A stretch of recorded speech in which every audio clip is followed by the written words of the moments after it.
Hello guys, ఇగో సకినాలు చేస్తున్నా, try చేస్తాను చూడండి. గిన్నె చేసిన ఆల్రెడీ.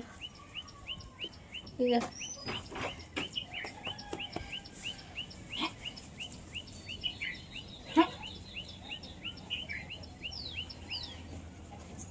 వచ్చింది, నేర్చుకున్నా. మా మహారాష్ట్ర సైడు లేదు ఇది, వీడికి వచ్చినాక నేర్చుకున్నా. నేను ఇది ఏం జలేబీ చేస్తున్నారు అనుకున్నా, కానీ తింటే టేస్ట్ నచ్చింది, ఇక అందుకే నేర్చుకున్నా. మా అత్తకి ఇంకా పోయి రాదు, నాకే. నేను నేర్చుకున్న 5 years, మా అత్తకి ఇంకా రాదు.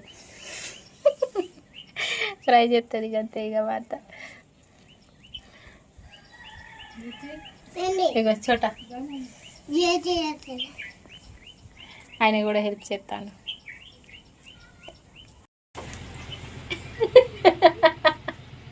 మా అత్తకు రాదు, నేను ఎట్లో నక్కలు ముక్కలు నేర్చుకున్నా, ఇక మా అత్తకు రాదు ఇంకా.